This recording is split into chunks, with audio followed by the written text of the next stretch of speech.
¿Cómo le va? Esto es la segunda edición por aquí por DTV, por Diputados Televisión, donde vamos a estar analizando, donde vamos a estar viendo, donde vamos a estar, por un lado, tratando de imaginar aquellos temas que pueden ingresar a un periodo de sesiones extraordinarias, el periodo en el cual el Poder Ejecutivo habilita al Congreso para tratar diferentes temas. Obviamente hay muchos temas que ya se están hablando desde hace algunos días. La confirmación que va a haber periodo de sesiones extraordinarias lo hizo la propia portavoz del Gobierno Nacional, la exdiputada Gabriela Cerruti, y además se espera, claro, cómo se va a avanzar respecto a este programa plurianual, que sería uno de los temas extraordinarios, pero que ese programa está atado a las conversaciones con el Fondo Monetario Internacional. Por eso también es interesante tratar de analizar hoy lo que puede llegar a suceder desde el punto de vista político, desde el punto de vista económico, en una reunión del ministro de Economía, el propio presidente de la Nación, con los gobernadores provinciales y la postura que ya han adoptado los gobernadores provinciales y el jefe de gobierno de la ciudad de Buenos Aires, enrolados en Juntos por el Cambio, que anticiparon que no van a participar en la jornada de mañana de esta reunión y que seguramente en un futuro próximo habrá alguna reunión también convocada por el propio titular del Palacio de Hacienda con los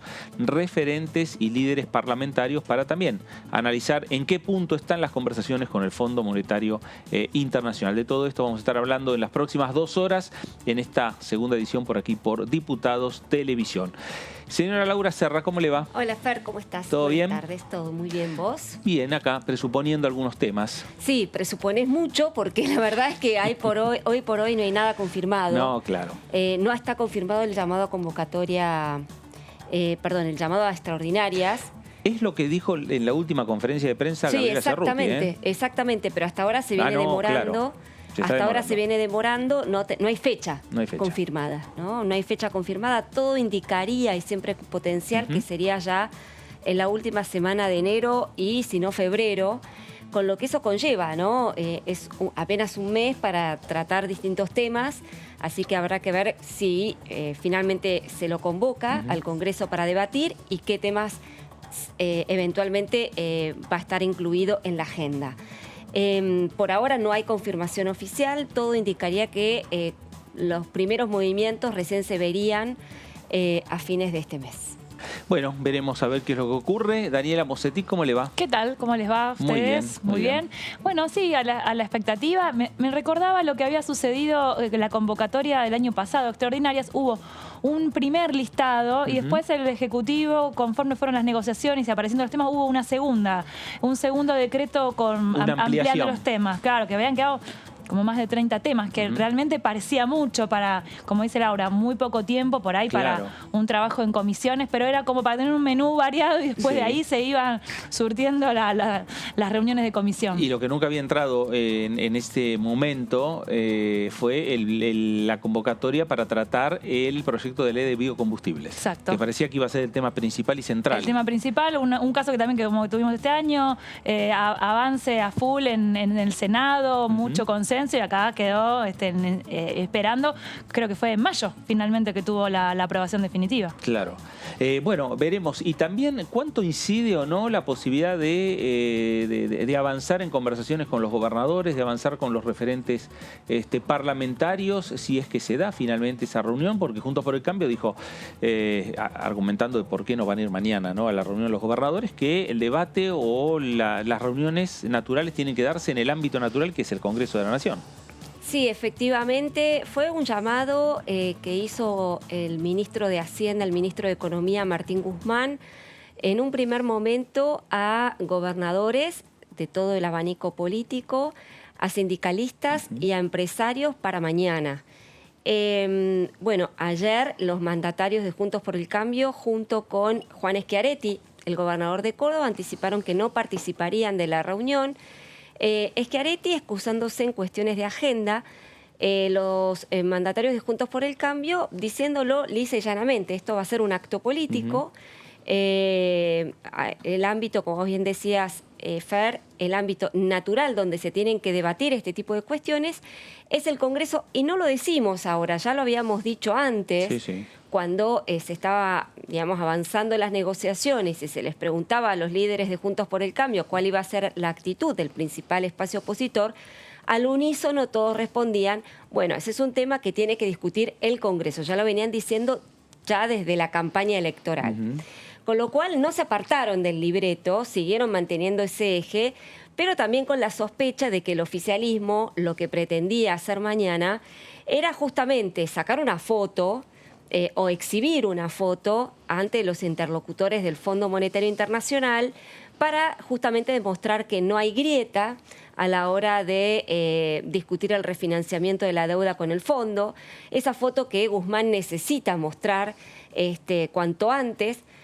¿Por qué? Porque el acuerdo debe cerrarse durante el primer semestre del año, el primer trimestre de este año, por cuanto en estos meses, en estas próximas semanas, comienzan a producirse los primeros vencimientos de la deuda contraída en 2018. Son los vencimientos más gruesos. Si no hay un acuerdo, caemos en default. Claro. O sea, no es una situación menor. Pero la oposición ha dicho, nosotros no tenemos ningún problema en discutir todas estas cuestiones, siempre y cuando se las discuta en el Congreso. Como te comentaba, Guzmán quería apurar esa reunión, lo armó mal, hay que decirlo, Guzmán lo armó mal, porque, convocó a la Casa Rosada a la reunión, mejor dicho, el presidente Guzmán, ¿no? O sea, porque en esto hubo un trabajo en conjunto entre el presidente y Martín Guzmán, de alguna manera como, no sé si olvidándose o haciendo caso omiso de lo que decía la oposición. Bueno, esto es un tema parlamentario que se discuta en el Parlamento, de allí el desplante de los mandatarios de Juntos por el Cambio, de allí la reacción que vimos hoy de Alberto Fernández diciendo, bueno, esto no es un acto político, esto es una cuestión que hace a la institucionalidad, digamos, al consenso, etcétera, etcétera.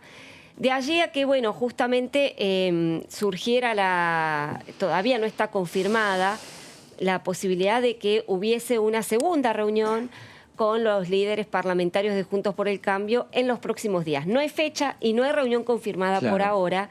Hay sí mucha molestia de las principales espadas oficialistas de aquí de la Cámara de Diputados por un poco la improvisación con la que el gobierno manejó esta cuestión, siendo tan delicada, ¿no? Aquí ya no estamos hablando de un proyecto de ley cualquiera, ni siquiera del presupuesto, que ya es una ley importantísima. Estamos hablando nada más ni nada menos que del acuerdo del fondo con el Fondo Monetario Internacional y nada más y nada menos de la posibilidad de no caer en default.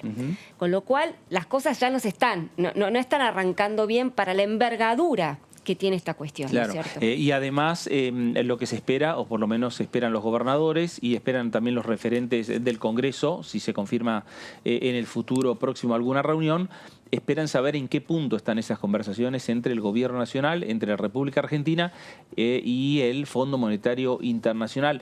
Dani, de darse una reunión con los líderes parlamentarios, el ámbito natural tendría que ser acá, el Congreso. O sea, el ministro Guzmán que venga al Congreso, o los líderes tendrían que ir a Casa de Gobierno. Y bueno, ese es el tironeo, ¿no? Sí. Ya lo vimos al ministro Guzmán acá en el Congreso dando el detalle del presupuesto. No sería algo raro que venga nuevamente. Además, hubo un montón de visitas de funcionarios del Poder Ejecutivo, incluso la primera línea de ministros que han venido a explicar. Tuvimos a Carla Bisotti, a Cato Podis, a un montón de funcionarios que vinieron a dar explicaciones o a reunirse con legisladores, por lo cual no sería raro que la reunión sea acá. Siempre las reuniones en Casa de Gobierno tienen otra lectura. Claro. También, bueno, si había sido el conflicto de esta reunión con los gobernadores en la Casa Rosada, puede ser que el cambio de sede pueda permitir cambiar un poco el aire, claro. Tal vez de ese que quedó medio viciado de esa convocatoria. Se iba a hacer esa reunión con gobernadores en la Quinta de Olivos. Sí. Después, pero después se agregaron invitados también. Y se agregaban otros invitados. Se agregaban otros invitados que, a ver, si pensamos, son dos tipos de reuniones distintas, porque por un lado, si vos invitás a los gobernadores, más empresarios, más sindicalistas, más funcionarios, debate es muy difícil que haya. No está planteado como un ámbito de charlar, de intercambiar, sino más de gesto político. Por ahí, teniendo una reunión con referentes parlamentarios y el ministro hablando un poquito más de cómo podría ser ese plan plurianual, cuándo se podría tratar y cuál sería el contenido se ve más viable Claro. en lo político. Me da la sensación. Claro, bueno, veremos a ver qué es lo que ocurre finalmente respecto a este primer encuentro con los gobernadores y seguramente algún encuentro con la oposición, sea con los líderes parlamentarios o habrá algún otro tipo de reunión o contactos con los gobernadores o los mandatarios que están enrolados en Juntos por el Cambio para estar sabiendo en qué punto están las conversaciones entre la República Argentina y el Fondo Monetario Internacional. Laura, es también momento de hablar de balances, ¿no? Un poco balances del 2021, Sí. respecto a la cantidad de leyes que se sancionaron y la cantidad de horas de debate. Bueno, algunos datos que vos tenés. Sí, en primer lugar, rescatar que, bueno, que fue un año más flojo en lo que tiene que ver con la labor parlamentaria respecto del año 2020, con pandemia y todo, Sí. digamos, ¿no? Con pandemia, con todas las restricciones del caso, hubo mayor labor legislativa en 2020 que durante 2021. Vos me preguntarás por qué. A Y ver, hay- una respuesta es la elección. Sin duda que lo es, y con ella, digamos, la extrema conflictividad política que hubo Claro. y la grieta, ¿no?, entre el oficialismo y la oposición, que marcó la campaña electoral, las imposibilidades de reunir mayorías en la Cámara de Diputados, también en el Senado, pero sobre todo en la Cámara de Diputados para avanzar en distintas iniciativas. El oficialismo deliberadamente, también con, digamos, apoyo opositor, ¿no es cierto?, que estaban todos en campaña, dejó dormir a la Cámara Baja durante los últimos 3 meses, ¿no?, prácticamente del año, antes de las elecciones o durante la campaña electoral, por cuanto entonces ahí vimos que la labor legislativa y la sanción de las leyes mermó bastante respecto de 2020. Así que, si te parece, vamos a los números. En 2020, para hacer una suerte de comparación, se sancionaron alrededor de 70 leyes. En este año estamos hablando de 51 leyes. Y esto incluye, digamos, para ser justos, Sí. no solamente proyectos de ley en cuanto a los que conocemos habitualmente, digamos, que tienen algún tipo de reforma tributaria o algún tipo de política pública. Acá también hay muchas declaraciones, también muchas transferencias de inmuebles o convenios internacionales, ¿no? Que también están bajo este ropaje de ley, ¿no? Proyectos de ley propiamente dichos, así como te digo, de políticas públicas, no son tantos. Claro. Y bueno, en total suman, como que te comentaba, 51. Cantidad de sesiones en la Cámara de Diputados, bueno, hubo 7 sesiones especiales, 2 en minoría, una preparatoria, que es habitualmente donde son las sesiones en las que se eligen las autoridades de la Cámara de Diputados, y por supuesto la de apertura de sesiones ordinarias, que es cuando el presidente de la Nación llega al Congreso a dar su discurso de apertura justamente de las sesiones ordinarias del Congreso. Así que, la verdad, pocas sesiones Claro. hubo en la Cámara Baja en comparación con 2020, que estuve haciendo un poco de números ayer, realmente se duplica. En 2020 hubo casi el doble de sesiones en la Cámara de Diputados. A lo largo de 2021, además, se realizaron 104 reuniones de comisión bueno, según informa Presidencia de la Cámara de Diputados, 118 horas de debate en las sesiones en el recinto. Y sí, no llama la atención porque cada sesión dura Claro. mínimo 12 horas. Y sí, o con lo más. cual de eso damos fe, creo que todos los Claro. periodistas parlamentarios, de lo maratónicos que son los debates aquí en la Cámara Baja. A ver, vamos a hacer un repaso, si te parece, cuáles son las leyes más importantes, más controvertidas, algunas, ¿no? Que se han debatido durante este 2021. Y han generado a lo mejor más polémicas. Que generaron también. mayor polémicas y, por ejemplo, bueno, la modificación del cronograma de realización de las elecciones primarias abiertas, simultáneas y obligatorias, las PASO, por única vez a causa de la pandemia, que esto también generó idas y vueltas Sí. entre el oficialismo y la oposición, que la fecha, que si es presencial, que si no es... Bueno, una serie de... Después quedaron todos conformes. Después quedaron todos conformes, sí, si se metía la boleta única, si no la boleta única. Bueno, finalmente se modificó el cronograma, que originalmente estaba previsto para agosto y octubre, se pasó para septiembre y noviembre.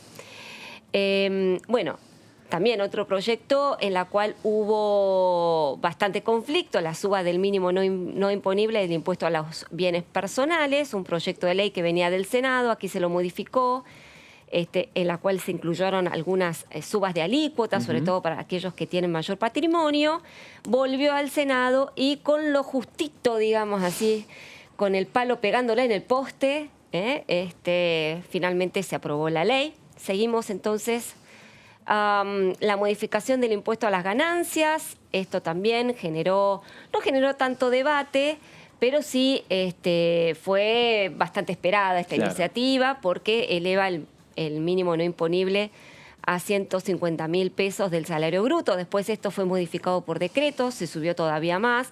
¿Esto por qué? Digamos, por el efecto de la inflación. Claro. Digamos, no tiene otra explicación, ¿no? Después el régimen regulatorio de biocombustibles, sí, bastante discutido. Provincias como Córdoba, provincias como Santa Fe estaban en contra. Y bueno, generó un debate transversal en todos los bloques, ¿no? A tal punto que los cordobeses han ya presentado un proyecto para modificar esa ley de biocombustibles. Exactamente, sí. Después, la promoción del acceso al empleo para personas travestis, trans y transgénero. El proyecto de consenso fiscal, que, ahora vamos a tener una nueva edición. Claro. Del consenso fiscal, en este caso será el consenso fiscal 2022, que en línea con el que se aprobó este año, lo que propone o habilita a los gobernadores a subir impuestos locales, pero sí, tratar de no excederse en la cantidad en el endeudamiento que pueden contraer las provincias, ¿no? Bueno, después, siguiendo con este balance, hay que destacar, por ejemplo, también la ampliación del régimen de zonas frías para instrumentar los subsidios a la energía. También un proyecto muy discutido porque esto implica una mayor carga de subsidios que, en definitiva, provienen del único bolsillo que es del Estado. Ergo, también proviene del bolsillo de los contribuyentes, ¿no? Claro.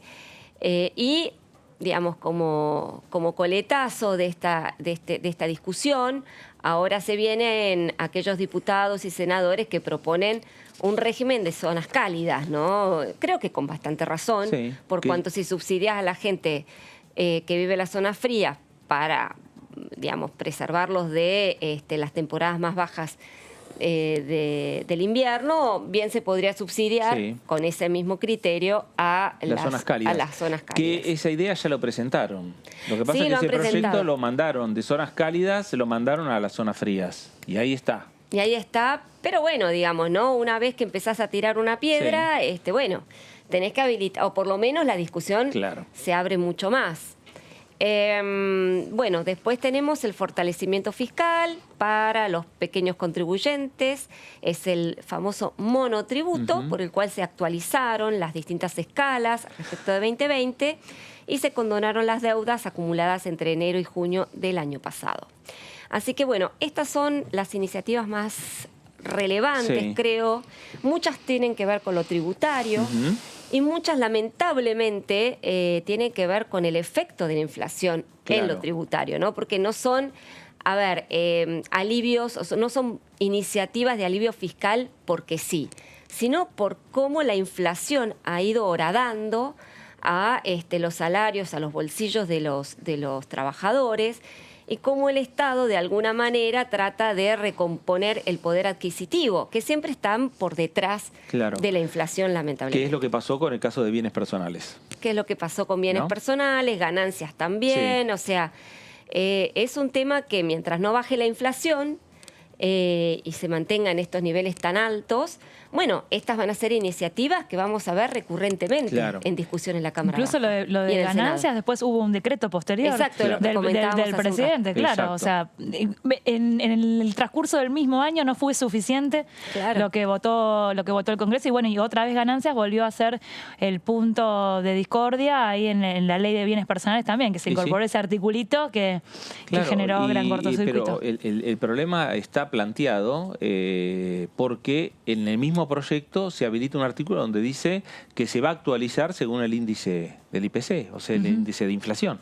O sea que ya se anticipan para evitar todo este debate nuevamente, ya directamente está habilitado el Ejecutivo para actualizarlo. Así ¿no? es. Y dentro de lo que vos bien estabas señalando, Laura, está el otro debate también que se dio en el 2021, que no llegó a ser ley porque fue rechazado el presupuesto 2022. ¿no? Claro, no lo incluí en el listado justamente porque fue una ley que no fue aprobada. Claro, pero fue también uno de los momentos más también de mayor confrontación entre el oficialismo y la oposición, ¿no? Sí, efectivamente, sí, eso ha dejado muchas secuelas en la relación entre el oficialismo y la oposición, y mismo dentro del oficialismo y también dentro de Juntos por el Cambio, ¿no? O sea, fue una ley que trajo aparejado mucha conflictividad interna. Claro.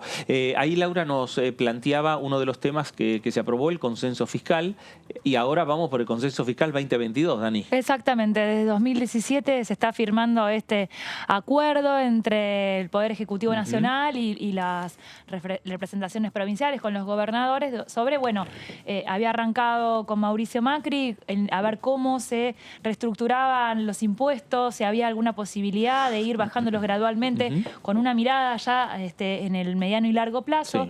Fue trabajándose así, llegó la pandemia, llegaron las necesidades de los gobernadores, se interrumpió, quedó en stand-by ese plan para bajar los impuestos y otra vez, bueno, los reclamos de las provincias al gobierno nacional de mayores fondos, siempre, bueno, ver cómo la manta corta, a ver cómo, si el gobierno da más dinero, si cobran más impuestos. Entonces, bueno, tuvimos primero esa firma del Poder Ejecutivo con 21 provincias, quedó afuera la ciudad de Buenos Aires, ahora les vamos a contar por qué, San Luis y La Pampa, y a la espera de esta contrapartida parlamentaria, porque bueno, todos los años se votó el consenso fiscal luego en el Congreso, así que estimamos primer trimestre del 2022 debería estar acá ese proyecto para que lo voten los representantes parlamentarios de eso que representan a esos gobernadores también. Claro. ¿No? Que son... ¿Y qué harán los diputados de esos distritos, San Luis, La Pampa, en la ciudad de Buenos Aires, con este pacto que sus gobernadores o el jefe de gobierno de la ciudad no firmaron? Eso, y qué harán los gobernadores, los representantes de los gobernadores oficialistas, opositores que firmaron también, y porque también necesitan de los fondos, necesitan de conocer o de ampliar esta estructura impositiva. Ahí va a haber, no sé si va a operar tanto o por ahí sí, en el final del camino, pero en un principio, dentro de los bloques, sobre todo de la oposición, va a haber diferencias que van entre la postura política y la postura del financiera. Y claro, de la necesidad. Exactamente. Ahí les vamos a contar un poquito la primera placa que habla de las bases. El nuevo consenso fiscal es el segundo que se firma durante la gestión de Alberto Fernández y fue firmado entre la Nación y 21 provincias, ahí las que mencionábamos. Su objetivo es establecer una estructura impositiva orientada a la promoción de la inversión, del crecimiento económico y la generación de empleo formal en el sector privado. Si bien, nada, el empleo privado es necesario porque hablábamos ayer con el diputado Agustín Domingo, que nos decía que gran parte de lo que pagan las provincias es sueldos. Claro. Sueldos. Bueno, si se puede equilibrar ese empleo y no depender tanto del empleo público en la mayoría de las provincias del interior, sería deseable, ¿no? Seguimos con la otra placa. Los puntos clave, bueno, trabajar en un programa integral de simplificación y de coordinación tributaria federal. Esto es, bueno, pongámonos de acuerdo más o menos qué impuestos, cuáles son los equivalentes entre las provincias, porque hay un menú para de poder impuestos. bajar impuestos. No sé, simplificar, bueno, no sé si es bajar. Simplificar no es bajar. Simplificar no es bajar. Esa vez de cobrar más rápido. Cobrar más rápido, sí, por eso. Exacto. Fortalecer el padrón federal, el registro único tributario para evitar la generación de saldos inadecuados o permanentes a favor de los o las contribuyentes en ingresos brutos. Es decir, si hay algún saldo a favor de los contribuyentes que se transfiera a las provincias, en ese caso sí hay algunas diferencias en esos cálculos. Y acá, bueno, en el siguiente habla de consensuar un proyecto de ley que fortalezca el Organismo Federal de Evaluaciones de Inmuebles, OFEVI. Esto lo vimos con bienes personales también. Las diferencias entre lo que es el valor de mercado de las propiedades de los inmuebles contra el valor fiscal, y eso, claro, bueno, genera distorsiones en la recaudación, en lo que se paga por un inmueble que en dólares sale mucho dinero, por ahí tiene una evaluación fiscal que no va de acuerdo con eso. Acá está el punto que hablábamos antes. Por un año se deben abstener de iniciar procesos judiciales y suspenderán por igual término los ya iniciados, al tiempo que Nación se comprometió a pagar en 12 cuotas los saldos pendientes de la actualización de la compensación. Bueno, este es el problema de la Ciudad de Buenos Aires, que arrancó, hizo que ya no firmara el pacto fiscal en diciembre del 2020, en este conflicto por la coparticipación que se quitó durante el año pasado. Así que en la medida que se mantenga ese litigio, claro, no va a formar parte de este consenso fiscal. Si el año que en el transcurso de este año no se soluciona, va a seguir en la misma situación. Con relación al impuesto a los ingresos brutos, la fuente de recaudación provincial por excelencia, acordaron considerar como gravada la comercialización de bienes o servicios a través de medios o tecnología que permitan la realización de las transacciones en forma remota, y se establecieron las alícuotas máximas para un conjunto de actividades, bueno, que están detalladas ahí, pero esto, empezar a grabar esas cosas que son más intangibles, lo que tiene que ver con la tecnología, con los servicios digitales, con Netflix, con todas esas alternativas que son difíciles, pero ya están entre nosotros y claro, por eso se pagan impuestos también. También está el impuesto de sellos. El impuesto de sellos estableció una alícuota máxima del 3.5% a la transferencia de inmuebles, del 3% a la transferencia de automotores y del 2% a los restantes actos, contratos y operaciones alcanzadas por este tributo en general. Lo que no está alcanzado en ese punto, ahí va la otra placa, que es lo que trajo polémica también, los actos, contratos y operaciones relacionados con las actividades de lotería y juegos de azar, un claro, tema que cada vez que aparece, sí, ahora está la provincia de Córdoba, la ciudad de Córdoba más que nada, pero fue tema de discusión fuerte en la provincia de Buenos Aires también, y en cada lugar donde hablan de apuestas online, juegos de azar, impuestos, se genera mucho dinero. Claro, entonces, nada. Y se alcanzaron acuerdos respecto del impuesto a los automotores, el inmobiliario y la transmisión gratuita. Así que bueno, eso vamos a estar teniendo en breve en el Congreso.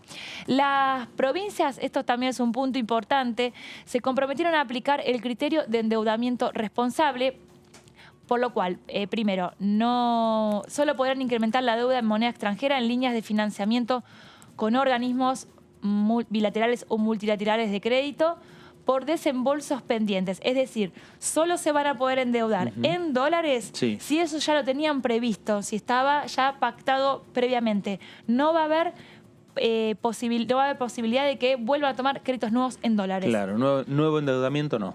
Nuevo endeudamiento, no. Por eso habla de responsable. En dólares, no. Y también en el siguiente también otro punto sobre el tema deuda. En cuanto a responsabilidad fiscal, bueno, habla de artículos suspendidos y que se cambiaron, y que el producido del endeudamiento gubernamental, es decir, lo que se obtenga por deuda en pesos, que esa sí va a estar permitida, no podrá destinarse a gastos corrientes, salvo excepciones. Pero bueno, en principio claro, no, ni dólares ni gastos corrientes. Claro. Y de esa manera se busca cierto equilibrio en las cuentas también de las provincias, y que seguramente esta discusión que se va a dar en este primer trimestre del año 2022, en este pacto fiscal, este acuerdo fiscal, acuerdo consenso fiscal entre nación y provincias, después habrá que ir pensando ya el acuerdo 2023. Sí, ¿no? Porque sí, en el transcurso de que se va trabajando, o sea, surgen nuevas inquietudes, claro, ya Ya sabemos, segunda mitad del año, en primera mitad del año tratamos de aprobar y segunda mitad del año ya se está trabajando en eso y que van también en paralelo a veces con el presupuesto, ¿no? Y sí, porque la situación económica, la situación financiera de las provincias de la República Argentina lleva... ayer el propio diputado Domingo, cuando hablábamos, él recordaba lo que sucedía en los 90, que no se llamaba consenso, sino se llamaba pacto fiscal entre nación y provincias, pero también pasaba más o menos por los mismos ítems. Y Guzmán trató de reeditar la foto y a ver si se olvidaban y se juntaban los mismos, pero bueno, como el motivo no era el mismo, no hay que buscar por otro lado. Sí, recordemos que desde el oficialismo y desde la oposición, desde el gobierno y desde la oposición, han señalado que el 2022 es el año de consensos, de búsqueda de consensos. Sin elecciones. Entonces, que no hay elecciones, es un momento de consensos, el ámbito general de consensos natural, esto lo dijo el propio presidente de la Cámara de Diputados, para discutir temas a largo plazo es el Congreso de la Nación. Bueno, estamos ya en el 2022, habrá que empezar a buscar los consensos. Para las fotos, para los acuerdos, para los debates, para los temas que hay que discutir en la Argentina. Nos vamos a ir a la provincia de Buenos Aires.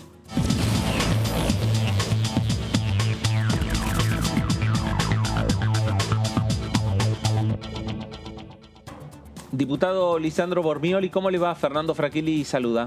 ¿Qué tal, Fernando? Buenas tardes para usted y para sus colegas que están ahí acompañándolo. Gracias, que estamos con Laura, estamos con Daniela, estamos analizando distintos temas que podrían llegar a discutirse en un periodo de sesiones extraordinarias, ¿no? Que parecería que todavía no hay fecha. Gabriela Cerruti, la portavoz del gobierno, confirmó que va a haber convocatoria y que digamos que los temas uno presupone que van a ir por el lado más que nada económico, para buscar el crecimiento de la República Argentina, vinculado con la producción y también vinculado con las conversaciones que hay con el Fondo Monetario Internacional. Bueno, sí, recién empieza el año. Primero desearles un feliz año a todos ustedes. Gracias, igualmente. Y a todos los que nos están escuchando y a todos los argentinos y argentinas.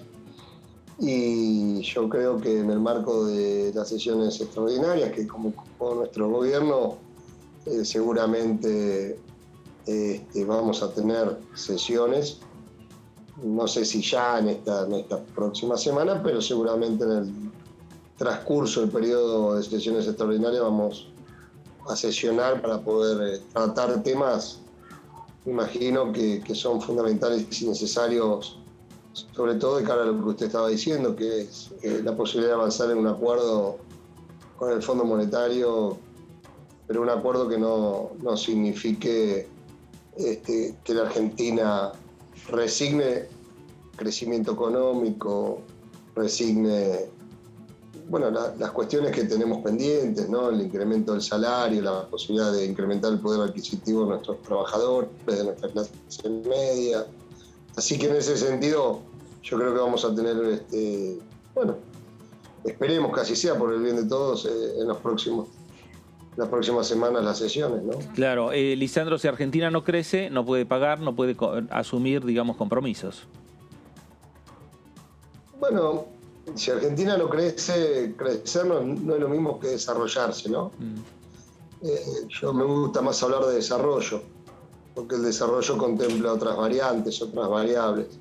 Ahora, si es imposible para mí, a mi entender, que haya desarrollo si no hay crecimiento. El crecimiento solo puede ser que se dé, pero ese crecimiento puede ser que crece la economía, pero que ese crecimiento no llega a quienes tiene que llegar o no llega de la misma manera. Por eso me gusta hablar más de desarrollo. El desarrollo contempla el crecimiento, pero contempla otras variables. Sea una u otra como la quieran ver, desde lo que significa el peronismo nos gusta más hablar de desarrollo, pero es indudable que en una economía que no se desarrolle o que no crezca en términos de cómo utilizan este valor otros economistas o los economistas más liberales, la Argentina no puede pagar, esto está claro. Aquel que tiene una deuda y que no tiene la posibilidad de desarrollarse, de crecer para poder incrementar sus divisas o para poder incrementar su riqueza, y que esa riqueza también la pueda distribuir equitativamente y pueda saldar también la deuda interna que tiene nuestro país, porque no se puede pagar a costa, o no se puede pagar al Fondo Monetario a costa de la pobreza, de la miseria, de la desocupación. Por eso digo, es una negociación que encara la Argentina, que la encara con dignidad. Por eso no se hizo ese acuerdo a los 2 meses de haber asumido. Imagínense que otro gobierno a los 2 meses hubiese cerrado un acuerdo con el Fondo Monetario Internacional, a costa de que, bueno, lo dijo el expresidente Macri, yo lo hubiese hecho un acuerdo en 5 minutos, ¿a costa de qué ese acuerdo? Por eso nuestro gobierno se para con dignidad a negociar una situación que heredamos del gobierno anterior, del gobierno de Mauricio Macri, de una deuda impagable prácticamente, ¿no? Más de 40 y pico mil millones de dólares solamente con el Fondo Monetario Internacional, y que hipoteca a futuras generaciones de argentinos y argentinas, y que nosotros tenemos que pensar primero en eso, en la deuda interna, y obviamente en función de eso vamos a pagar como podamos al Fondo Monetario Internacional en el marco de una negociación que se va a dar con dignidad, desde un país soberano y digno como es el nuestro, con un gobierno que no claudica sus banderas, y que no tengo duda que va a ser una negociación que respete la voluntad del pueblo cuando votó en el 2019. ¿Qué tal, diputado Bormioli? Laura Sarra lo saluda. Nada, estaba escuchando muy atentamente sobre, bueno, lo que implicaba o lo que usted sostiene sobre los, digamos, los condicionamientos a la hora de que debería tener nuestro país a la hora de suscribir un acuerdo con el fondo, es decir, un acuerdo que no se haga en desmedro de la situación interna que padece nuestro país, la pobreza, la desocupación, etcétera. Ahora, si el Fondo Monetario Internacional admite y acepta la posibilidad de que la Argentina tenga un plazo de gracia para empezar a pagar, que es lo que justamente está buscando el ministro de Economía, Martín Guzmán, un plazo de gracia será de 5 años, 10 años, no se sabe todavía, a partir del cual empezar a pagar. Pero, digamos, obviamente eso no se hace sin contraprestación por parte de nuestro país. Indudablemente que el Fondo Monetario Internacional va a reclamar que la economía argentina se ordene, ¿no? Y eso tiene que ver mucho con la cuestión del déficit, bajar el déficit y ordenar el gasto. Digo, y por eso quería saber su opinión, ¿no? Usted es bonaerense, usted es un hombre del peronismo de la provincia de Buenos Aires. Digo, ¿cómo va a votar cómo votaría usted un acuerdo de estas características? Que esto es seguramente lo que va a venir de un acuerdo con el fondo, porque indudablemente el fondo no va a aceptar de alguna manera, digamos, que el país crezca y que, bueno, se le dilaten los pagos de los vencimientos sin tener un reaseguro de que efectivamente nuestro país le va a pagar. Va a exigir o va a reclamar que la Argentina también ordene sus cuentas públicas. ¿Cómo votaría usted una cosa así? Bueno, primero decirle que quien le habla no es una golondrina sola que va haciendo verano, forma parte de un bloque, de un proyecto político, de un frente, con lo cual primero vamos a discutirlo orgánicamente como corresponde. Sí. Y obviamente que uno, como forma parte de un colectivo, siempre construye y toma decisiones en ese colectivo, ¿no? Del cual uno forma parte. No entiendo la política desde la mirada individual o desde el protagonismo personal en uno o en otro tipo de ley o en uno u otro tipo de contexto. Siempre la he entendido en función de un proyecto político. Así que en ese sentido, seguramente daremos los debates necesarios donde correspondan y creo y espero que todos tomemos una actitud consensuada primero dentro de nuestro espacio y en este sentido dentro de nuestro bloque. Y en el sentido que usted me dice, mire, nosotros los peronistas siempre nos ha tocado gobernar en las situaciones más adversas, ¿no? Y para colmo nos ha tocado gobernar en las situaciones más adversas con una oposición que, y por lo menos en este último tiempo, no hace honor a lo que fue en su momento. Yo era chico y no lo digo por esto, lo decía la otra vez por el tema del presupuesto, cuando era chico me acordaba, porque no veía, me gustaba, ¿no? Ver y escuchar los debates de Jarolaski, ¿se acordarán ustedes? De Manzano, de esos diputados de los primeros años de la democracia, pero de lo que era el radicalismo cuando le tocó ser oposición después, y era un radicalismo opositor que debatía fuertemente, pero ese radicalismo en alguna instancia terminaba poniendo por delante a la República, a la patria, antes que los intereses partidarios, y ni que hablar los intereses personales, individuales, los posicionamientos políticos individuales. Bueno, ese radicalismo le hace falta hoy a la Argentina. Yo apelo y Dios quiera que en este nuevo año 2022 encontremos diputados radicales, tal vez alguno que no sea radical, pero digo, apelo más a los radicales a que hagan honor a su trayectoria, a su tradición, a su memoria partidaria, política, a su historia política a lo largo de estas últimas décadas de la República Argentina, y que saquen lo mejor de sí, de esa tradición, y que sean opositores como deben serlo, pero también que sean responsables en función del país que tenemos que construir a futuro, porque hasta ahora, y lo vimos con el presupuesto, lamentablemente no lo han demostrado. Así que apelo a que esta oposición, o una parte de la oposición, entienda que esta deuda que tenemos que afrontar los argentinos es una deuda que nos dejaron parte del gobierno que ellos fueron parte, mejor dicho, y que terminó hace 2 años. No pueden hacerse los distraídos. Ni ellos ni los del PRO, ni juntos, juntos contra el presupuesto. La otra vez le dije en una entrevista, ¿no? Porque no están tan juntos, pero están juntos contra el presupuesto. Apelo a que se den cuenta que ellos dejaron la deuda y que hoy tienen que ponerse, como responsables de esta deuda que dejaron. Porque nuestro gobierno, que terminó en el 2015, terminó el 10 de diciembre del 2015 y había dejado un Estado que no tenía deuda con el Fondo Monetario Internacional. Entonces, en este sentido, esperemos que todos estemos a la altura de las circunstancias, sabiendo que tenemos que pagar esa deuda, lamentablemente, pero también sabiendo que esa deuda la dejaron ellos, y también sabiendo que esa deuda que hay que pagar no puede ser a costa de más sufrimiento, de más pobreza, de más desocupación, de que no haya crecimiento, desarrollo, a costa de que la industria nacional no funcione, que no entren los insumos. Entonces, en ese sentido es mi criterio, ¿no? Sin desconocer eso, y también el fondo tiene que hacer mea culpa, me parece, de ese fondo monetario que recibió hace 15 años, 16 años, 17 años, creo que se van a cumplir este año, cuando la Argentina y Néstor Kirchner les pagó toda la deuda, 10.000 millones de dólares, eran casi 10.000 millones de dólares. Este año en vencimiento solamente casi tenemos el doble de lo que pagó Néstor. Este año solamente en vencimientos casi el doble de lo que pagó Néstor cuando saldó la deuda. Entonces, ¿quién fue el que saldó la deuda? Un gobierno peronista, Néstor Kirchner.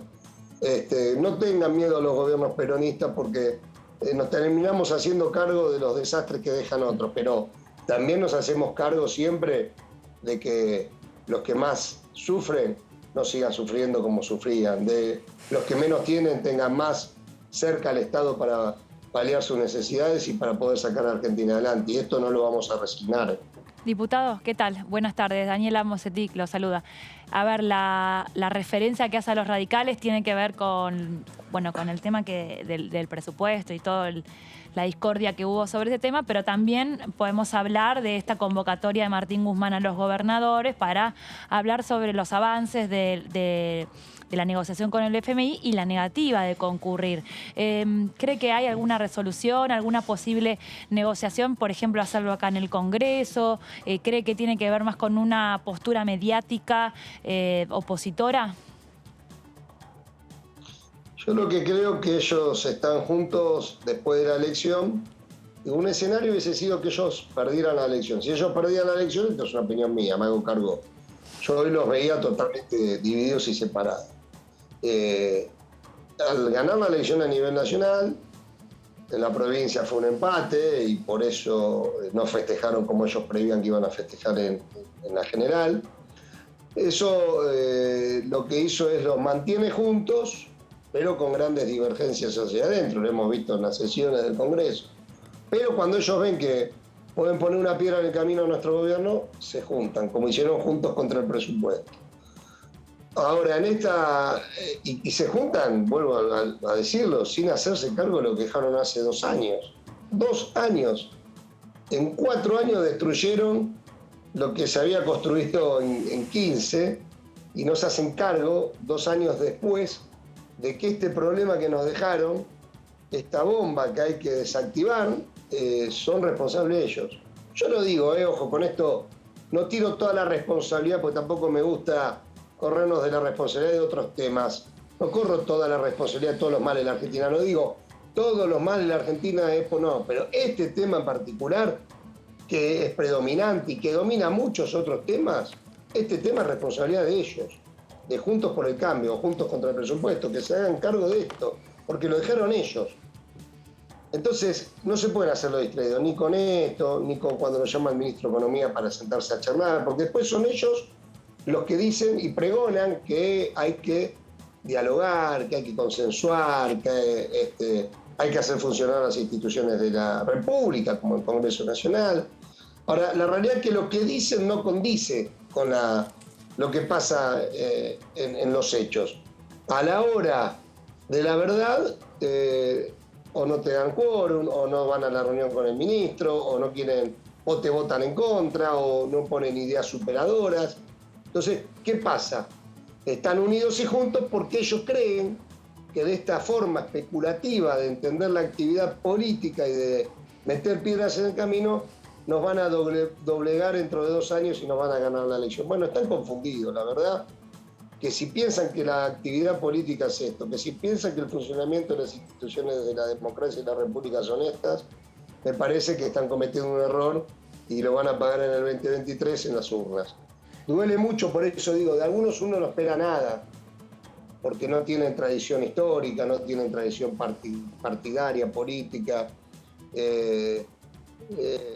Ahora, de otros que entienden el funcionamiento de los partidos políticos, entienden el funcionamiento del Congreso, que tienen un partido centenario y que ha dado muestras a lo largo de su historia de tener responsabilidades gubernamentales y también cuando fueron oposición, en última instancia también han tenido responsabilidades para acompañar situaciones difíciles que ha habido en la Argentina.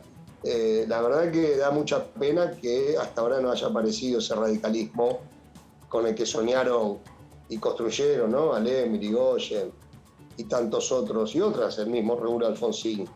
Así que esperemos que este 2022 algunos hagan mea culpa, pidan disculpas, o por lo menos tengan el tupé de hacerse cargo y decir, bueno, vamos a colaborar en sacar a la Argentina adelante. No por el bien de un gobierno, de un presidente solamente, porque eso lo define la gente en las urnas, sino por el bien del país, por el bien de los argentinos y argentinas. Ahora, eso es lo que uno espera este 2022, ¿no? Lisandro, ¿y usted piensa que va a mantenerse esta postura y esta situación de pulseada política entre el Frente de Todos y Juntos por el Cambio a lo largo de este 2022 o de los próximos 2 años, donde no va a haber variaciones de los números que hoy tienen y está conformada la Cámara de Diputados, tanto diputados como en el Senado de la Nación, ¿no? Donde hay una gran paridad de fuerzas entre ambos sectores? Mire, yo creo que ellos hasta ahora vienen demostrando esto, pero esas divergencias que también tienen les complica un poco el funcionamiento. Mire lo que pasó en la última sesión, ¿no?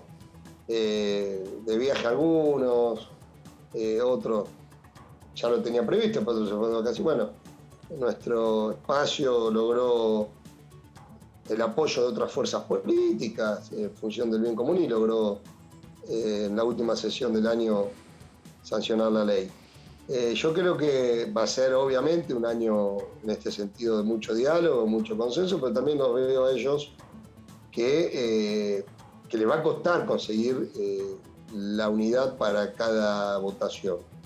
su bloque, la oposición estoy hablando. Así que iremos viendo cómo empieza el año. Pero te vuelvo a decir, me parece que ellos tienen un horizonte que es el 2023 y una estrategia que es limar al gobierno y no hacerse cargo de lo que hicieron y poner todo lo que puedan poner de piedras en el camino para que a la Argentina le vaya mal. Vuelvo a decir, para que a la Argentina le vaya mal, porque ellos piensan que le hace mal al gobierno y con eso van a ganar las elecciones. Lo que no entienden es que le hace mal a la Argentina. Y en ese sentido, creo que van a actuar cometiendo errores. Y cuando empiecen a cometer errores, y cuando la gente empiece realmente a ver que hay un gobierno que está haciendo un esfuerzo enorme y hay una oposición que no le da un presupuesto y hay una oposición que no quiere acompañar o que no se pone a la altura de circunstancias con los temas más importantes de la Argentina, esa misma gente que es nuestro pueblo argentino va a empezar a notar y esto los va a hacer a ellos un poco, por lo menos a algunos, reflexionar. Claro. Ahora, por lo que se ve en las últimas sesiones, la verdad que desde un sector uno no se asombra, pero de ver a los radicales o algunos radicales pelearse a ver quién tiene más discurso de derecha y es más agresivo, la verdad que podrían poner algunos videos de Jodorowsky y aprender un poco de él, ¿no? Porque la verdad que le lleva años luz. Digo Jodorowsky como podría decir cualquier otro referente radical de aquella época, porque la verdad que lo que se ha visto desde algunos diputados radicales es solamente agresiones, ataques de ira. Bueno, lo han hecho con el presidente de nuestro bloque en una de las últimas sesiones. Esperemos que entre más la razón y no el odio, ¿no? En este próximo año de actividad legislativa. Lisandro, gracias por estos minutos para con Diputados Televisión. Le dejo lo último. Sí. Le dejo lo último. Sí. Nuestro gobierno no va a dejar de gobernar. Hace 48, no menos, ayer lunes, el presidente junto con el ministro Gabriel Catopodis inauguraron una variante que es la variante Areco de la autopista Pilar Pergamino. Quien habla vive en Pergamino, de Pergamino, y esto es un avance importantísimo. Nos dejaron sin presupuesto, pero no nos dejan sin la gana de gobernar y seguir gobernando para nuestra gente, y esto, lo de ayer fue un claro ejemplo. Muchas gracias. Gracias Lisandro. Lisandro Bormioli, diputado nacional del Frente de Todos por la provincia de Buenos Aires. Él lo decía, hombre de Pergamino, y este análisis respecto a la situación por la que atraviesa las relaciones políticas que hay hoy por hoy en el Congreso de la Nación, en la Cámara de Diputados de la Nación. Nos vamos a ir a una pausa, la primera en esta segunda edición. Y cuando regresemos vamos a seguir analizando la agenda parlamentaria y vamos a seguir conversando con los diputados nacionales.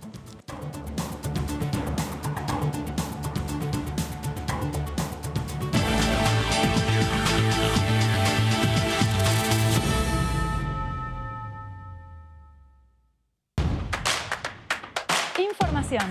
Análisis. Diálogo. Consenso. Innovación. Economía.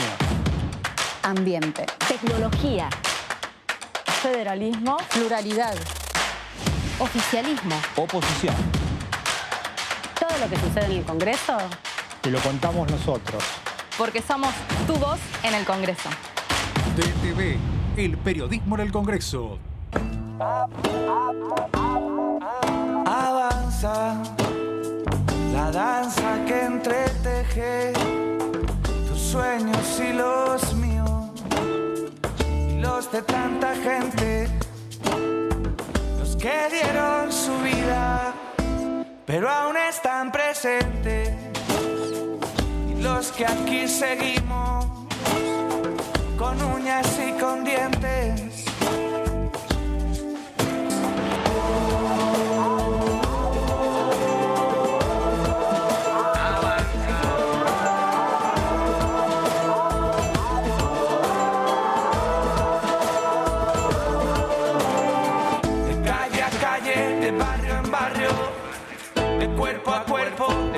En plaza, avanza.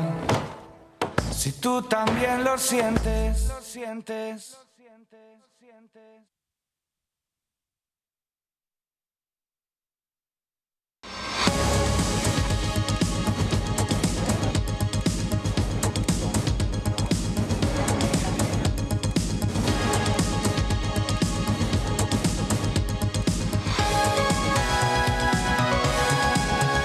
que sucede en el Congreso te lo contamos nosotros, porque somos tu voz en el Congreso.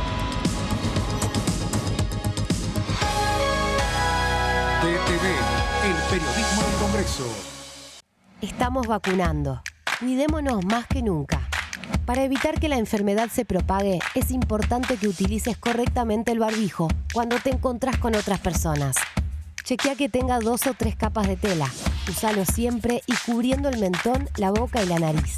Recordá que los barbijos con válvulas y las máscaras no impiden la transmisión de COVID-19. Sigamos practicando la cuidadanía. Ministerio de Salud. Argentina Presidencia.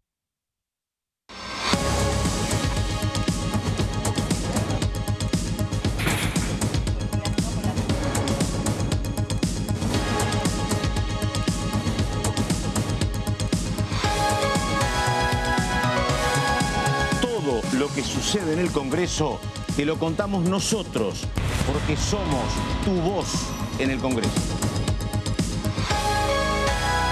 DTV, el periodismo del Congreso.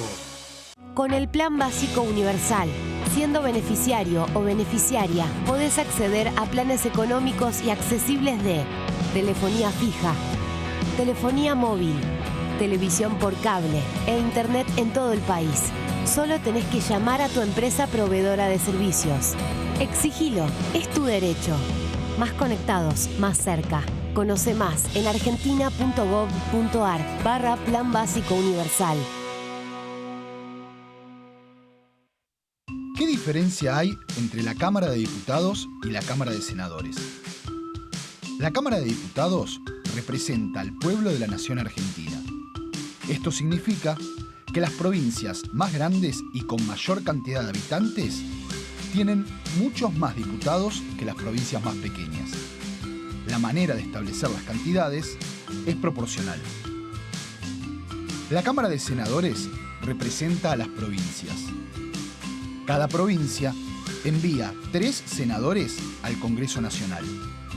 El total de senadores es 72, dado que las provincias argentinas son 24. Este es un número fijo. Por ejemplo, la provincia de Buenos Aires cuenta con 70 diputados nacionales y la provincia de Tierra del Fuego con 5. Pero tanto la provincia de Buenos Aires como la de Tierra del Fuego cuentan con 3 representantes cada una en el Senado de la Nación. Cada 2 años, el Congreso Nacional renueva la mitad de sus diputados y 1/3 de sus senadores nacionales. El mandato de los senadores es de 6 años, mientras que el de los diputados es más breve, dura solamente 4 años.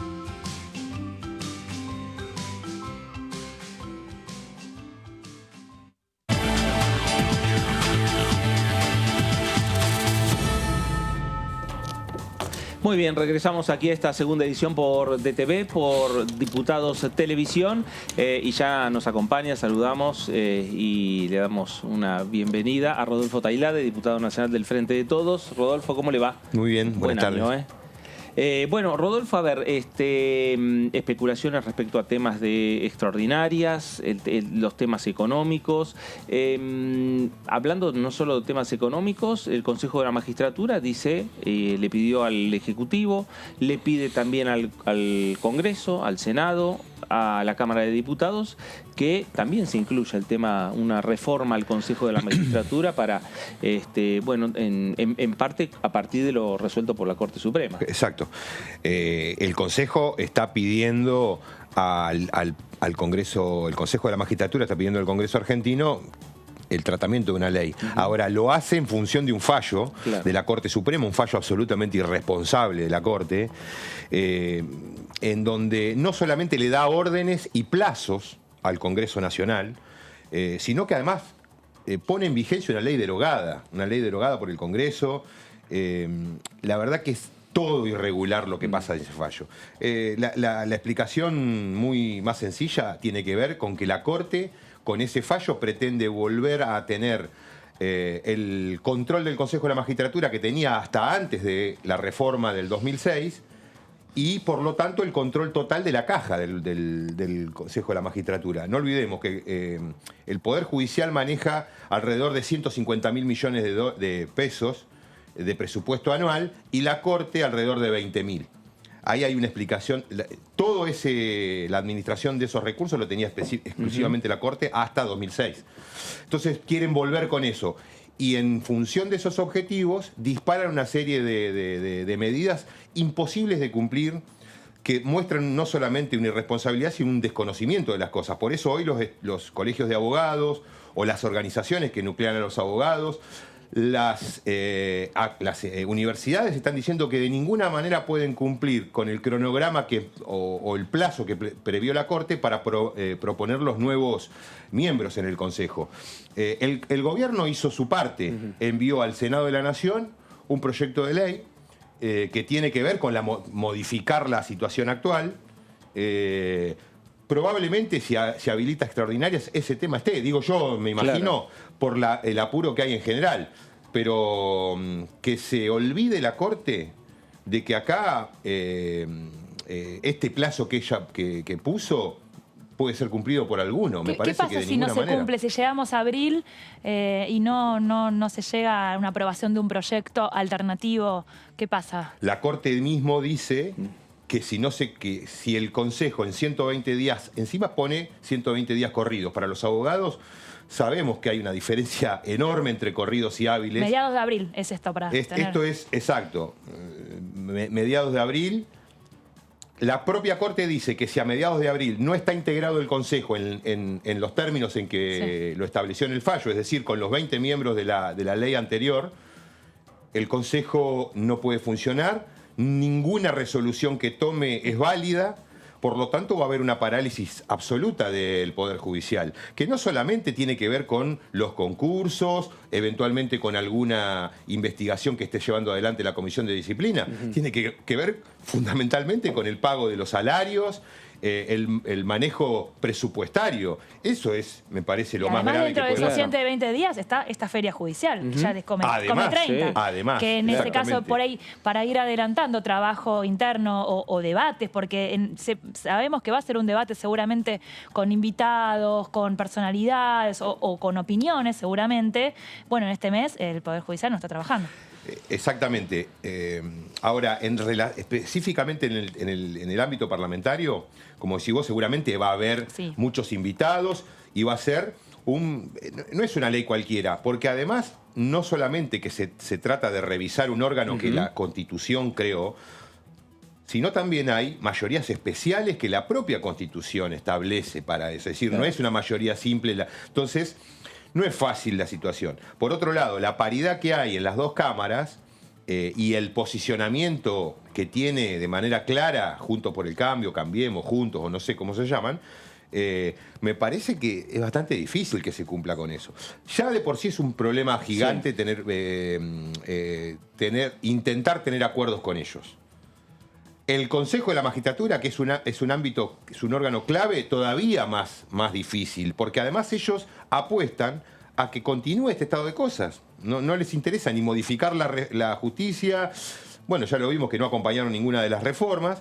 Quieren que se mantengan las cosas como están. Para eso es fundamental que el Consejo no se modifique.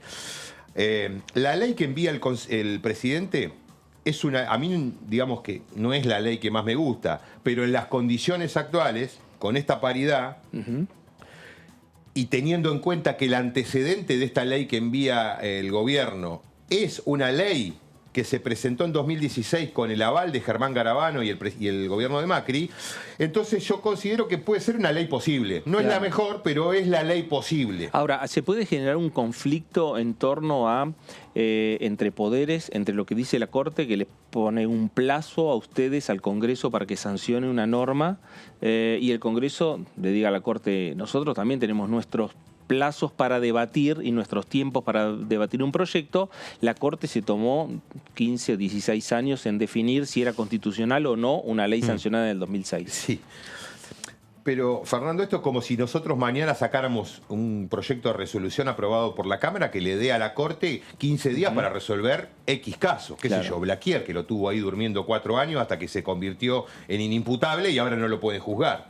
Entonces, lo que hace la Corte ya de por sí está planteando un conflicto. No es que puede haber un conflicto, ya está el conflicto de poderes instalado. La Corte está diciendo que hay un órgano en la Constitución que no puede funcionar así, cuando el Congreso, de manera contundente, a lo largo de todos estos años, dijo que no había ningún problema. Sancionó la ley y jamás hubo ningún cuestionamiento. De hecho, yo tampoco quiero entrar, digamos, en caminos judiciales que no le interesan a la gente, pero la misma Corte, esta Corte, hace 5 años, 6 años, sacó fallos diciendo que esta ley era constitucional. Y lo más grave de todo es que algunos ministros que hoy firmaron la inconstitucionalidad, en aquel momento firmaron la constitucionalidad. Lo cual, digamos, genera ya algunas consecuencias en términos de disciplina y demás para los jueces. Pero evidentemente la Corte está en una posición claramente de juego, de jugar a la política, de desafiar y condicionar al gobierno. Bueno, eso en esa línea está. Ahora, como vimos ya cómo están tomados los temas judiciales en la última conformación de diputados, sumado a este conflicto con tema Consejo de la Magistratura, ¿qué lugar puede tener la resolución de la vacante de la Corte durante este año? Porque se van sumando los temas, no tenemos procurador, hay una vacante ahí, está el Consejo de la Magistratura. Sí. Y, a ver, si uno seguía por las posiciones y las actitudes de la oposición, no veo que tengamos posibilidades de llegar a un acuerdo para elegir la reemplazante de Hayton de Nolasco. No, la verdad que no lo veo. Hay una irracionalidad en esta mirada que tiene la oposición respecto del tema judicial, que me parece que es alarmante, asusta, digamos, me parece que es muy peligrosa para la democracia. Lo estamos viendo, es decir, un fallo como salió el otro día de la Cámara Federal diciendo que no había espionaje, o mejor dicho, que sí había espionaje, pero que las autoridades políticas de la AFI no sabían nada. Y a los 2 días aparece un video en donde la autoridad política de la AFI estaba ahí digitando el armado de causas y demás. La verdad que contra eso, ¿qué grieta puede haber? Hay que repudiarlo, hay que investigarlo y hay que condenarlo. Y no pueden estar los radicales, sobre todo los radicales, en contra. Y recién lo escuchaba Lisandro, digamos, en este tema también los radicales tienen que honrar su tradición. Y tienen que salir de esa mirada irresponsable, irracional, de la grieta, porque esto no es de la grieta. Los servicios de inteligencia corruptos afectan a la democracia. Persiguieron a Cristina, pero afectan a la democracia, y si nosotros no le ponemos el cascabel al gato, los van a perseguir a ellos en algún momento. Claro. Por eso no pueden tener esta posición, pero evidentemente hay algo más fuerte que la racionalidad que está guiando su movimiento. Rodolfo, hablando de lo que usted está señalando respecto a este caso que involucra como protagonista central al exministro de la provincia de Buenos Aires, el exministro de Trabajo Villegas, exministro de María Eugenia Vidal, la presencia en esa reunión en el Banco Provincia, en el 7º piso del Banco Provincia, donde se habló de avanzar, se habló de la posibilidad de tener una Gestapo, si era posible, esto lo dijo Villegas, de avanzar contra el sindicalismo, participando de esa reunión empresarios, participando otros hombres de la política, del PRO principalmente, y participando agentes de inteligencia. Eso está en la justicia, pero también está el Congreso investigando. Y ahí está la comisión bicameral que usted forma parte, y esta comisión bicameral que a la vez crea una subcomisión que usted ya nos va a dar el nombre del integrante de la oposición o de los 3 integrantes que van a tener esta subcomisión. Exacto. La subcomisión es la que va a estar afectada especialmente a investigar lo que surge del video de la Gestapo, pero en particular lo que hacían los 3 agentes de inteligencia. O sea, lo que hacía Villegas, lo que hacía el otro ministro gigante, los empresarios, lo que hacían, lo que hicieron, las consecuencias que tuvo esa reunión, está siendo investigado en materia en sede judicial. Nosotros nos vamos a abocar específicamente a lo que hacían ahí los agentes de inteligencia. Sí. Para eso se creó una subcomisión la semana pasada en la Bicameral de Inteligencia, integrada por 3 diputados. Somos el diputado Eduardo Valdés y yo por la mayoría, y el diputado Miguel Base por la oposición. Esos somos los 3 miembros de la subcomisión, que ya empezamos a trabajar la semana pasada. Pedimos una serie de informes a la AFI respecto de si hay actuaciones y si además del video se labró alguna actuación administrativa que tuviera que ver con la desgrabación del video, las condiciones en que fueron halladas, bueno, una serie de cuestiones que le pedimos a la agencia. Y por otro lado, lo que hicimos fue diseñar un cronograma de citaciones para todos los que participaron de esa mesa. En principio, arrancaríamos este jueves, vamos a ver si hay disponibilidad en principio, pero arrancaríamos este jueves con algunos empresarios y seguiríamos el martes con el resto de los empresarios para miércoles y jueves llamar a a los políticos, digamos, ¿no? El intendente de La Plata, el viceministro de Justicia y los 2 ministros de Vidal que estaban en la reunión.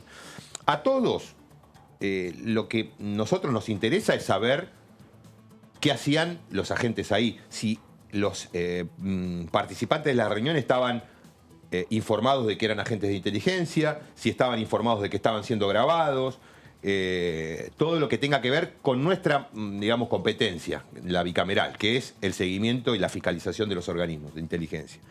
Después, esto va a ser la semana que viene, después se vendrán las citaciones de los jefes de los tipos que estaban ahí. Es decir, Marcelo Villegas y Roberto Gigante, si bien Gigante en la reunión habla poco, o prácticamente nada, bueno, Marcelo Villegas es un poco el protagonista central por lo de la Gestapo y porque es el ministerio, tenía a cargo la cartera que se encargó de recoger las denuncias con las que después diseñaron la persecución judicial contra los sindicalistas.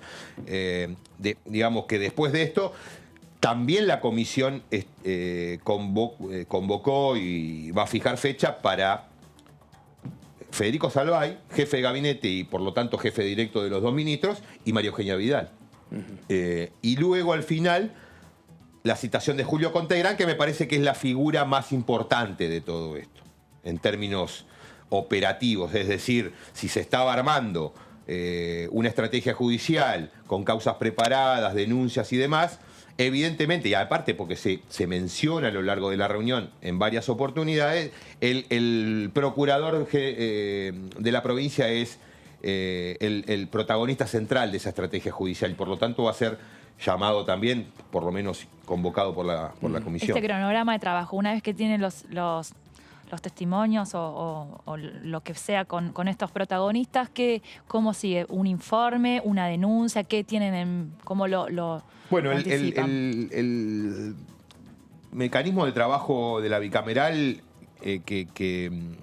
digamos, con el que incursionamos en la primera investigación, que fue la de los Super Mario Bros, digamos, ¿no? El grupo de espías. Nosotros trabajamos en paralelo a una investigación judicial en ese momento que estaba en Lomas de Zamora. Y acá va a pasar lo mismo, estamos trabajando en paralelo a una investigación que se lleva de momento en La Plata.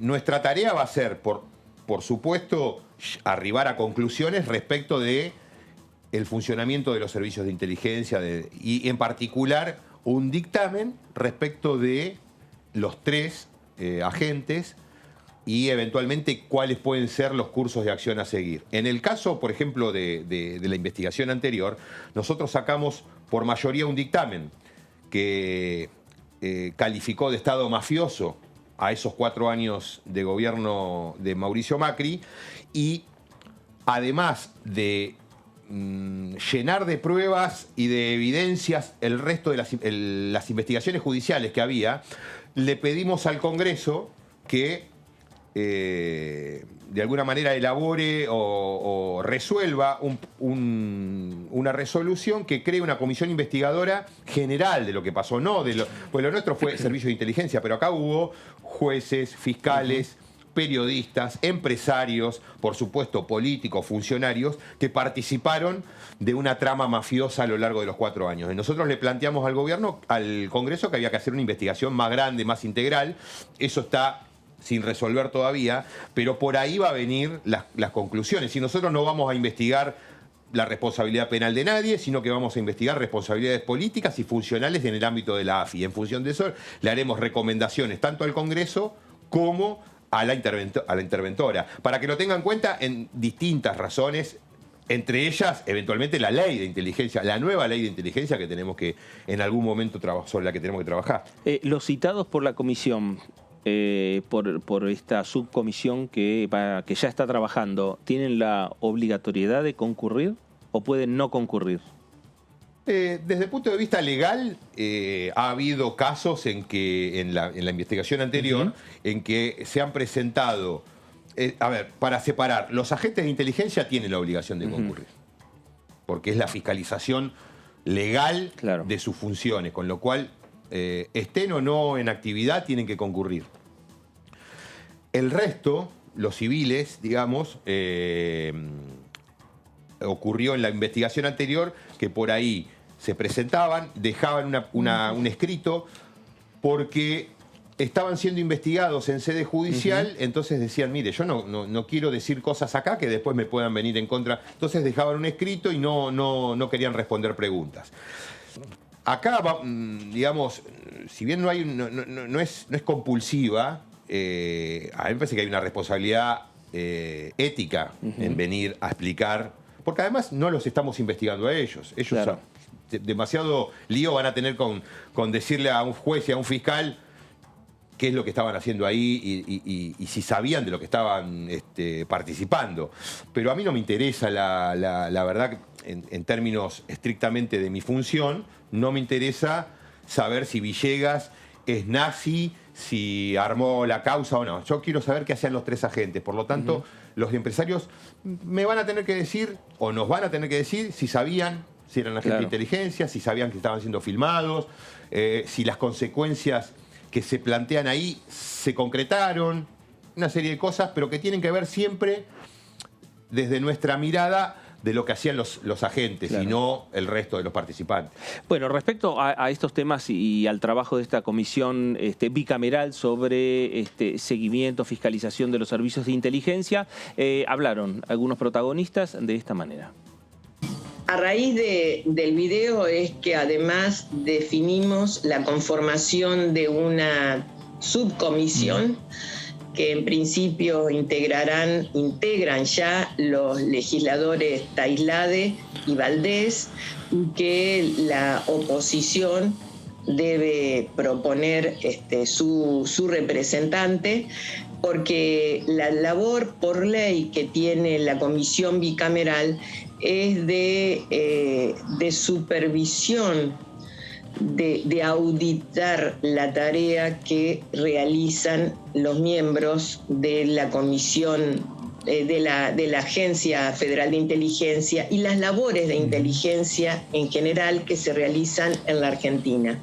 Así que parte de las consecuencias de ese video es justamente se conforma esta comisión y se analizará ya cuáles son las decisiones que se adopten, entre ellas citar a quienes están seguramente convocando o han convocado a esa reunión. Lo digo por la jerarquía que tienen estas personas o que tenían estas personas al momento en que la reunión se realizó. Me refiero a Diego Dalmau Pereira, que era responsable de contrainteligencia, a Darío Biorsi, que era el jefe de gabinete, y a Juan Di Stefano, que era el responsable del área jurídica de la Agencia Federal de Inteligencia en tiempos de la presidencia de Mauricio Macri. Es muy importante, además, tener en cuenta 2 cosas. La primera, que la Agencia Federal de Inteligencia tiene una dependencia directa del presidente de la Nación. Y segundo, nada más repito, pero a mí me parece importante que la producción y la investigación que hemos generado estos 2 años en relación a las labores de inteligencia ilegales desarrolladas durante el gobierno de Mauricio Macri tienen pruebas suficientes como para demostrar la comisión de delitos de asociación ilícita. Bueno, ahí estaba Blanca Osuna, también integrante de esta comisión bicameral, representante del Frente de Todos por la provincia de Entre Ríos. Estamos conversando con el diputado Rodolfo Tailade y le incorporamos a Laura Serra, porque bueno, por protocolo no podemos estar Laura, Daniela, así que bueno, por protocolo ahora hicimos un cambio, salió Daniela, entró Laura, adelante. Es el cambio así en medio del partido, ¿no? Estabas atrás de cámara, haciendo cambio, sí, haciendo cambio. Ya está. El técnico dispuso el cambio. Ahí está. Sobre el final, muy bien. ¿Cómo le va, Dipu? ¿Todo bien? Muy bien, gracias. Bueno, no, cambiando de tema, ¿no? Porque usted conoce muy bien todas las cuestiones atinentes a la justicia. De hecho, ha presidido la Comisión de Justicia de la Cámara de Diputados. Y se viene un tema muy relevante que tiene que ver con la modificación de la integración del Consejo de la Magistratura, ¿no? Y hay un plazo que ha puesto la Corte para que esto se discuta en el Congreso. Bueno, el Poder Ejecutivo ha elaborado un proyecto de ley al respecto. Lo ha enviado al Senado, ¿no? Pero bueno, ¿qué expectativas tienen ustedes en el oficialismo para avanzar con esta iniciativa? ¿Están evaluando algún cambio o les parece que a priori la redacción es la correcta? ¿Cómo están viendo este proyecto? A ver, voy a hablar un poco por mí. Dale. No tanto por el bloque, por un lado porque no lo he hablado y por otro porque entró al Senado. Exacto. Y ahí seguramente tendrá la primera instancia de revisión y demás. Tampoco he hablado con ninguna compañera o compañero del Senado como para que me digan a ver qué estaban viendo. Pero sí puedo hablar en general del proyecto. Recién le decía a Fernando que me parece que es el proyecto posible. Es decir, frente a una paridad tan marcada que hay en las dos cámaras, me parece que una reforma del Consejo, por ejemplo, que me gustaría a mí, que fuera una prevalencia de la política por sobre el resto de los estamentos, es muy difícil de conseguir. Ya los antecedentes que tenemos en estos 2 años con reforma judicial y reforma de ley orgánica del Ministerio Público trabándose en diputados, da la pauta de que es muy difícil que estas cosas se logren acordar. Ahora, por un lado, digamos que no es el proyecto que a mí más me gusta. A mí más me gusta, como te decía, con la política teniendo clara prevalencia, con la política y la política representada por todos los sectores. Hoy el oficialismo no es una clara mayoría para nada.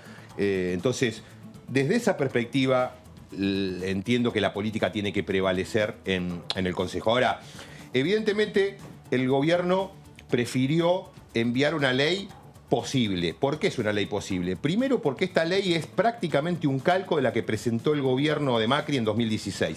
Que en realidad no la presentó el gobierno de Macri, sino que la presentó, yo creo que fue el Colegio Público de Abogados, pero con el aval explícito del ministro Garabano y del presidente de la Nación, o del gobierno nacional en su conjunto. Es prácticamente un calco, hay las cuestiones diferentes tienen que ver con la forma de elección de algunos miembros del Consejo, pero en cuanto a la conformación es la misma. Es decir, 4 abogados, 4 académicos, 4 jueces y 4, 3, 12 más 7, 19, 7, 8 políticos. Me está faltando uno. Entonces, esa conformación, que es la misma que planteó el macrismo inicialmente y que tuvo un avance, ustedes que siguen la actividad parlamentaria, tuvo un avance. ¿Quién la pudrió? Elisa Carrió. Claro. Con esa ley, ¿por qué? Porque ya había, en ese momento ya implicaba para ella el acuerdo Macri-Pichetto, porque Pichetto garantizaba que esa ley la iba a apoyar el peronismo, por lo menos el bloque. Entonces, Carrió hace estallar ese proyecto de ley. Lo mismo hizo Carrió con la reforma del Ministerio Público. Sí. Exactamente. Bueno, ahora, por eso digo que es la ley posible, siempre mirando a la situación desde una racionalidad o desde el sentido común. Claro. Ahora, si en el 2016 ustedes apoyaban esto, ¿por qué ahora van a ir en contra?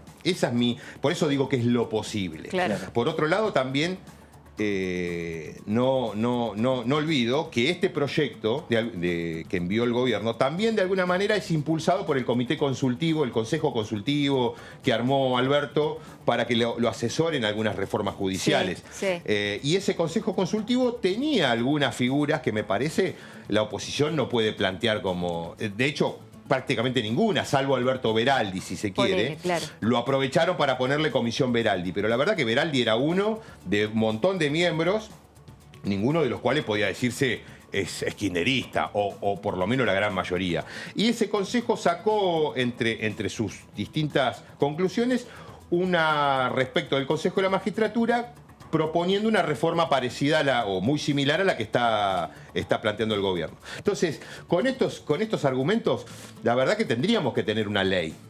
Pero la realidad nos muestra que la oposición hoy no está pensando en qué es lo mejor para el Poder Judicial, sino está pensando en otra cosa, y me parece que no va a permitir o no va a dar los votos para que se trate o se apruebe esta ley. Con lo cual, me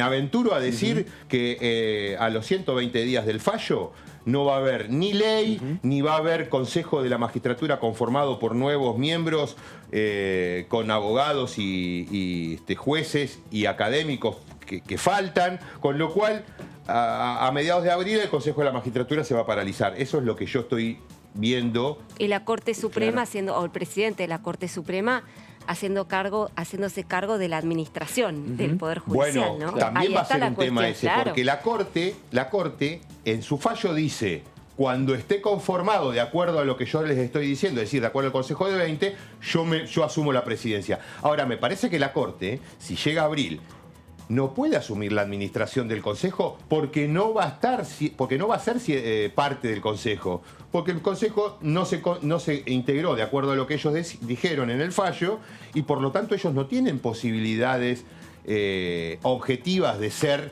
parte del Consejo, lo cual le facilitaría la administración del Consejo, que era lo que pasaba. A ver si entiendo bien el razonamiento. Como no hay un cuerpo, como no hay Consejo de la Magistratura, porque se cae, de alguna manera, porque caduca el plazo, entonces hay como una cefalía generalizada. Y ergo, digamos, de acuerdo a su criterio, la Corte Suprema no tiene, digamos, potestades como para asumir el cargo. La ley anterior. O sea, no se vuelve a la ley anterior. Sí. No, es lo que dice la ley, lo que dice la Corte. La Corte dice, ahora hay que volver a la ley anterior. Claro. La ley anterior le daba la presidencia del Consejo al presidente de la Corte. Claro. Y además la ley anterior le daba la administración al presidente de la Corte, la administración de los recursos del Poder Judicial. Ahora, era administrador porque era presidente del Consejo. Claro. Ahora, si el Consejo no está integrado, no puede ser presidente y por lo tanto tampoco puede ser administrador. Claro. Porque no hay cuerpo. No hay cuerpo, exactamente. No hay cuerpo. La propia Corte lo dice. Por eso es lo que hablábamos inicialmente con Fernando. Yo creo que el principal problema de todo esto no es que no vaya a haber Consejo de la Magistratura, porque la verdad que el Consejo de la Magistratura funciona desde 1998 y sirvió para muy poco. Con lo cual, que tengamos un Consejo paralizado durante algunos meses hasta fin de año, porque a fin de año sí estaban previstas las elecciones para todos los estamentos. La Corte lo que hace es, en algo me parece absolutamente irresponsable, poner un plazo para que haya elecciones de gente que va a durar hasta fin de año, porque a fin de año se terminan todos los mandatos. Claro. ¿Entendés? Claro. Bueno, entonces, lo peor de los 120 días corridos y que se corte el Consejo es la plata, es el manejo de los recursos, es quién le va a pagar los sueldos, quién va a meter el gancho para depositar en cada una de las cuentas de los trabajadores, de los fiscales, de los jueces, etcétera. ahí va a haber un gran problema. Por eso me parece tan irregular, no quiero calificarlo más duramente, el fallo. Rodolfo, gracias por visitarnos y por estos minutos con Diputados de Televisión. Gracias a ustedes. Disculpen la demora, pero estaba trabajando en la bicameral, pero muy atentos. Gracias. El diputado Rodolfo Tailade, diputado del Frente de Todos por la provincia de Buenos Aires, y el trabajo que está haciendo esta comisión bicameral aquí en la Cámara de Diputados. Cambiamos de tema, hablamos de presupuesto y quien habló con Diputados Televisión fue la diputada Susana Landricini de esta manera. En realidad es contar con un documento con una legitimidad que da el Poder Legislativo, tanto en Cámara de Diputados como de Senadores, para esa negociación donde aparece un compromiso respecto a los indicadores macroeconómicos, respecto a la organización de la captación de recursos tributarios y a la utilización de esos fondos en el gasto público, tanto para el funcionamiento del propio Poder Ejecutivo Nacional como del resto de los poderes y de las provincias, con la coparticipación prevista de impuestos. Eso es una muestra de cierta certidumbre, más allá de la incertidumbre global a la que nos lleva la pandemia y cómo la pandemia a nivel global está incidiendo en la dinámica económica mundial, tanto en la generación de inflación, no solo sobre las materias primas, sino sobre bienes manufactureros y servicios, sino también sobre el aumento de la inflación que lleva al aumento de la tasa de interés en algunos de los países más avanzados y que también puede preverse para los menos desarrollados. Yo creo que es necesario, para tener una muestra de organización macro y de estabilización institucional respecto a variables claves, como son la cuestión monetaria, la cuestión financiera para el funcionamiento tanto del mercado del crédito como del mercado de capitales en general, también para establecer una relación entre inflación y tipo de cambio que permita mantener la competitividad externa de los productos que Argentina coloca en el exterior. Sabemos que particularmente tenemos presencia en productos de la cadena agroindustrial y se espera también lo tengamos de la cadena energética y de producciones industriales como la automotriz, y poder también regular el valor de nuestras importaciones de la mano de la recuperación económica y del crecimiento productivo. Bueno, ahí estaba la diputada Landricini con los temas económicos y nos vamos a ir ahora a la provincia de Buenos Aires.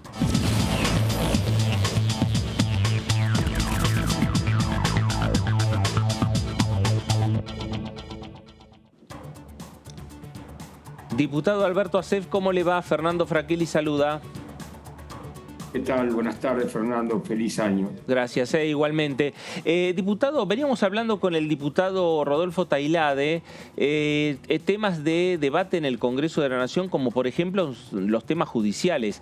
La modificación que hay que hacer al Consejo de la Magistratura. Bueno, más allá de una agenda económica, productiva que tiene el gobierno pensando en extraordinarias, también está este tema judicial que el propio Consejo le está pidiendo al Congreso que avance con una iniciativa.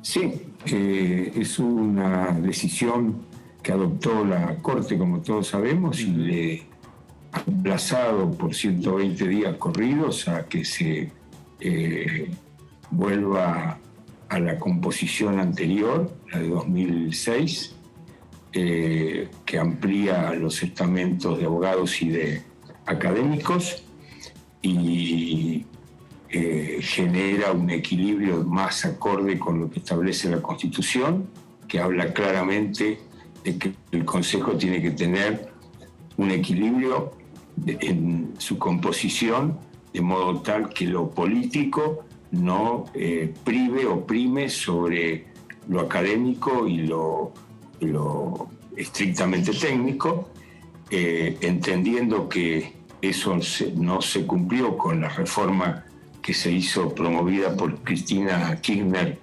cuando era senadora. Después de muchos años, la Corte finalmente declaró lo que corresponde, que era inconstitucional esa reforma que se hizo hace, digamos, 13, 14 años. La verdad que no, a mí personalmente no oculto que me incomoda muchísimo que se tarde 14 años para declarar una flagrante inconstitucionalidad, pero la inconstitucionalidad fue declarada por la Corte.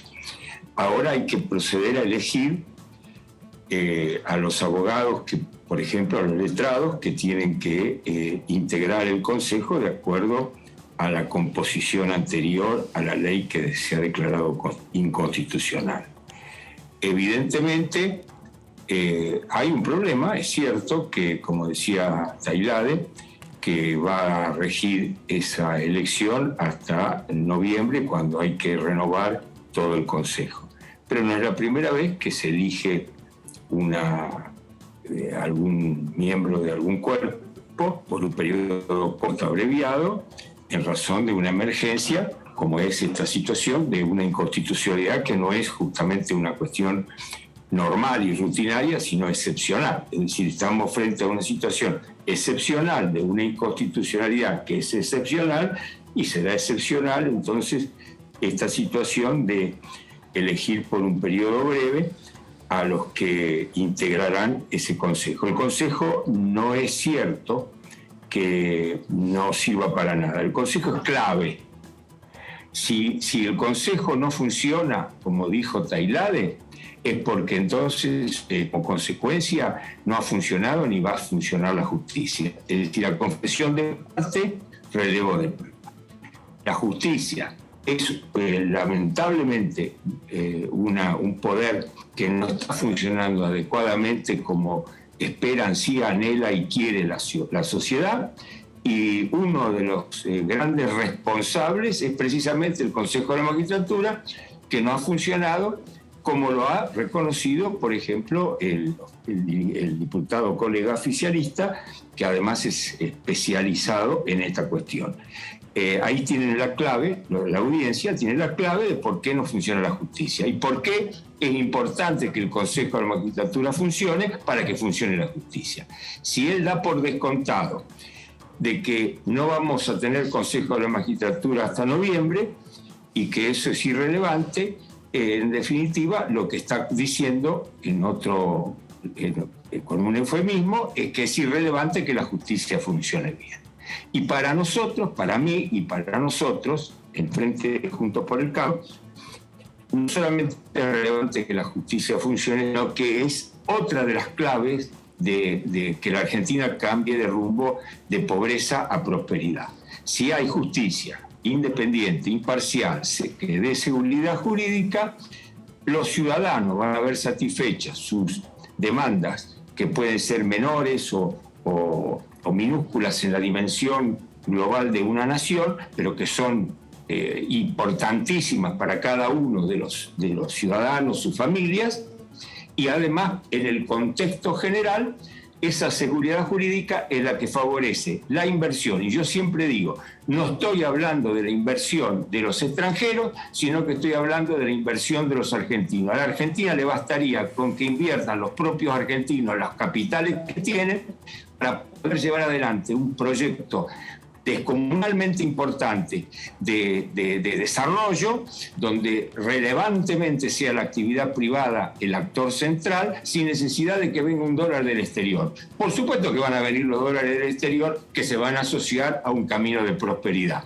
Pero eso quiero recalcarlo porque muchas veces se cree que estamos esperando la lluvia de inversiones de afuera. Yo lo único que espero es la lluvia de inversiones propias, a partir de que hagamos un país organizado, que se basa, entre otras cosas, en tener una justicia enorme.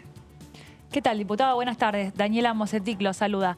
Ahora, más allá de los tiempos y del tema político en el Congreso, ¿a usted qué le parece esto de volver a esa conformación del 2006 con mayor representación jurídica y quitarle influencia a lo político? ¿Cree que podría llegar a incidir algo en el funcionamiento? nada es milagroso, pero es un paso adelante gigantesco, así como fue un paso atrás muy grave la reforma que se hizo en el 2007, promovida por Cristina Fernández de Kirchner. 2006. Muy bien. Diputado Acef, ¿cómo le va? Laura Serra, lo saluda. Lo cambio de Hola, tema. Laura. ¿Qué tal? Lo cambio de tema para llevarlo a la cuestión del acuerdo con el FMI y esta decisión de Juntos por el Cambio, de los gobernadores de Juntos por el Cambio, de no participar en la reunión en la Casa Rosada con el ministro Guzmán, para, bueno, empezar a conocer los lineamientos de cuál sería el derrotero de ese acuerdo con el organismo financiero internacional. Preguntarle si, digamos, haciéndome, digamos, eco de lo que dice el oficialismo al respecto, Alberto Fernández diciendo que, bueno, que en definitiva se trata de una reunión institucional, que no entiende el desplante de Juntos por el Cambio, que en definitiva, bueno, se trata de una deuda, y eso de alguna manera es objetivamente cierto, contraída durante el gobierno de Mauricio Macri en 2018, como que no entiende, digamos, este desaire por parte de Juntos por el Cambio, teniendo en cuenta que bueno, de que Juntos por el Cambio ha sido partícipe de este endeudamiento. ¿Usted qué le respondería al oficialismo que justamente está con este argumento? Bueno, en primer lugar, le respondo que todos sabemos que hay una continuidad jurídica más allá de los partidos, de las banderías políticas, de los turnos de gobierno, que se llama Nación Argentina, que tiene una continuidad histórica sin beneficio de inventario.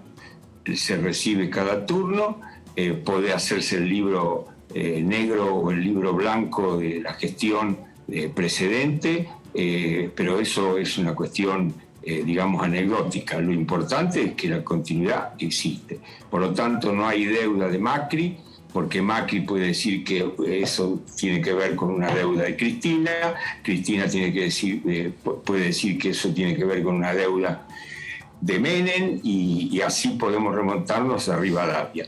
Acá el tema está en que si es institucional o no, en todo caso, el acto al que fue convocado en el salón o en el Museo del Bicentenario, ahí en la Casa Rosada, en la Arte Nueva, y que los radicales y Larreta han decidido no concurrir. Yo tengo alguna experiencia. A mí no me gustan las reuniones de fotos o para las fotos. Yo en donde participé con mi partido, en las coaliciones, en frentes, siempre tuve una reticencia a creer que la foto era lo importante. La foto es el resultado, en todo caso, de un acuerdo, y no la foto es el acuerdo.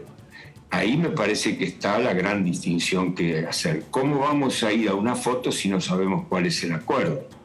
Ahí está el otro punto, y que está imbricado con lo que decía antes. Se pretende una foto institucional respaldando un acuerdo que se desconoce. Me parece que está claro de que no es serio eso. Ahora, también es doloroso, de mi parte, lo digo con toda responsabilidad, que mi coalición no pueda ponerle el hombro ante el Fondo Monetario al gobierno y decirle que estamos todos respaldando el acuerdo. ¿Y por qué no le podemos poner el hombro? ¿Y por qué no sabemos cuál es el acuerdo?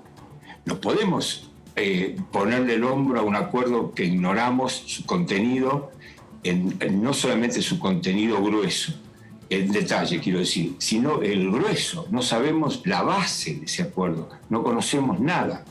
Entonces, no se puede anteponer la foto institucional a que primero nos vengan, como antecedente, nos planteen esto es lo que nosotros queremos llevar adelante.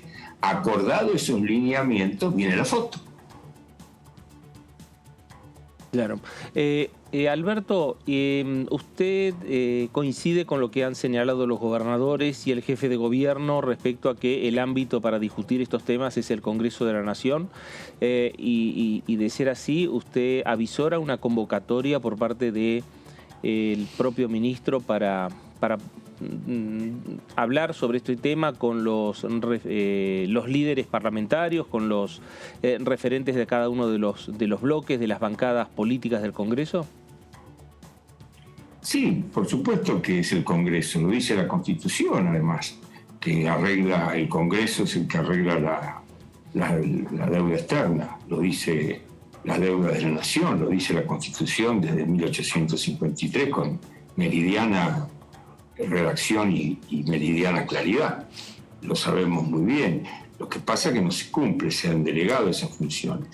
Tampoco es real de que conversando con los jefes de bloque ya esté resuelto el tema de la intervención del Congreso. La intervención del Congreso es del Congreso.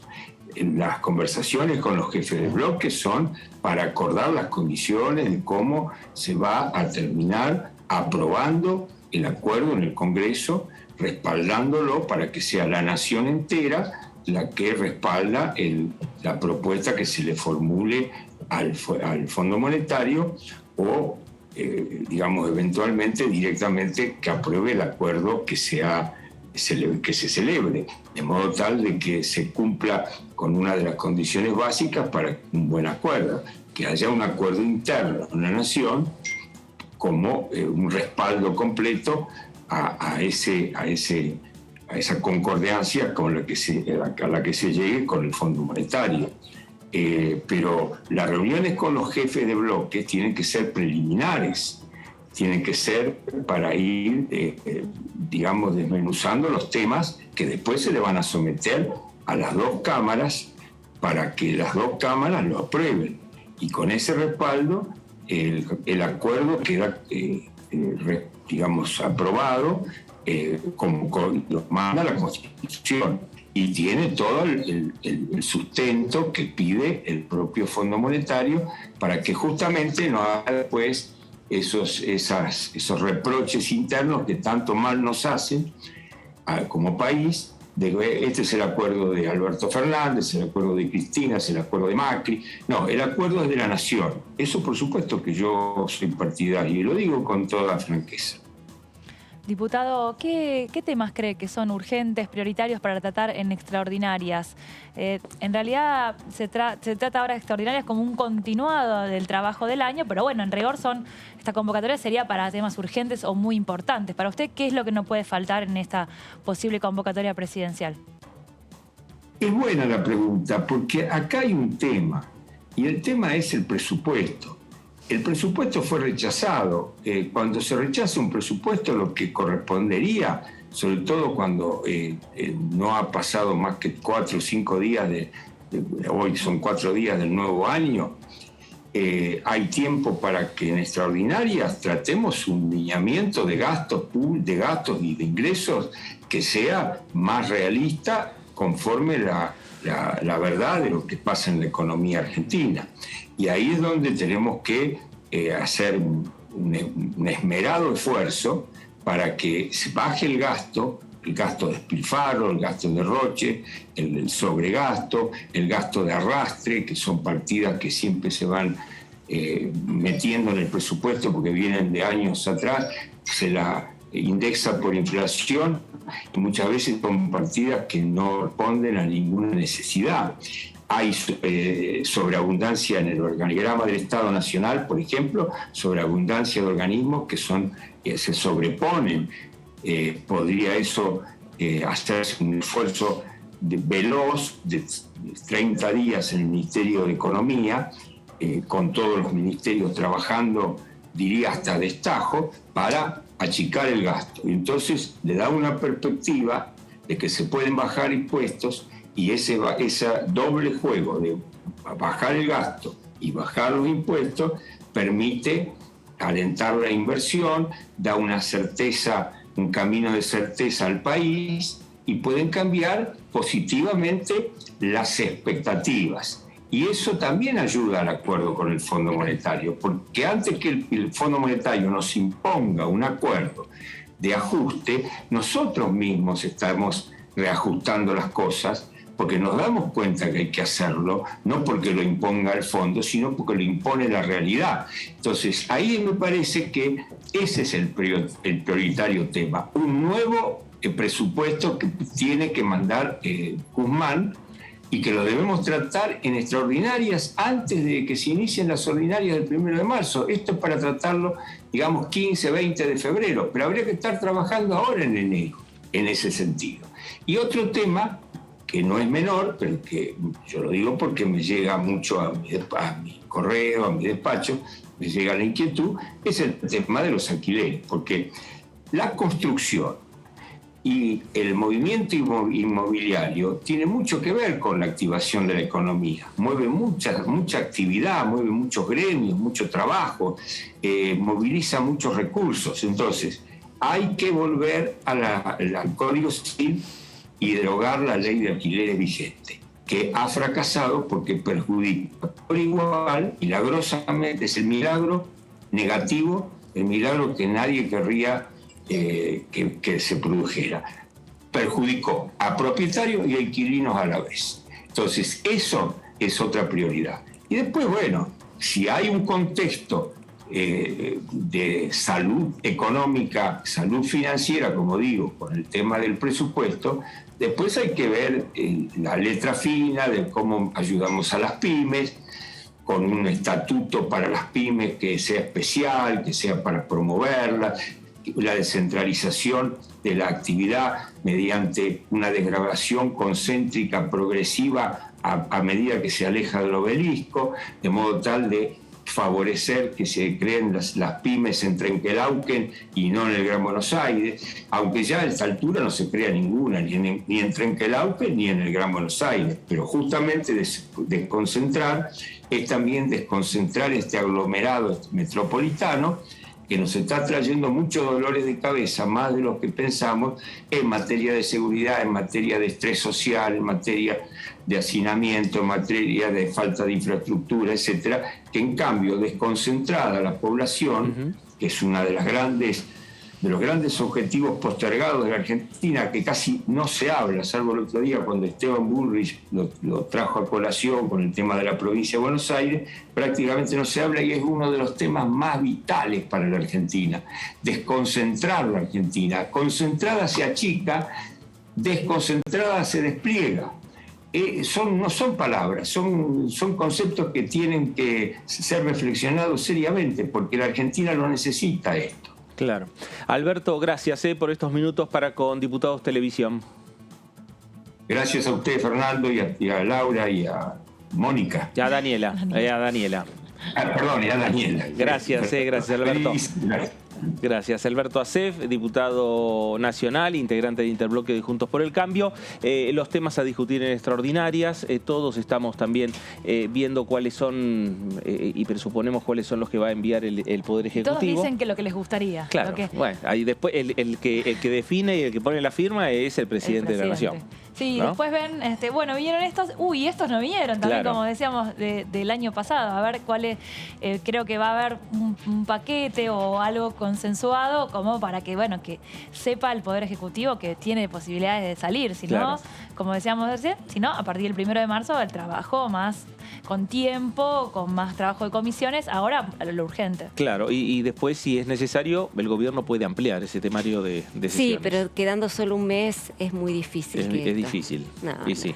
La verdad es que sería demasiado ambicioso. Puede hacer lo que quiera, indudablemente. Claro. También puede mandar un menú de opciones, ¿no?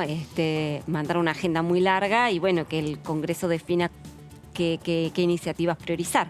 Claro. Eso puede suceder, siempre y cuando, hay que aclarar, el Poder Ejecutivo se decida hacerlo, ¿no? Es una potestad, es una facultad que no es obligatoria. Seguro que ejerza.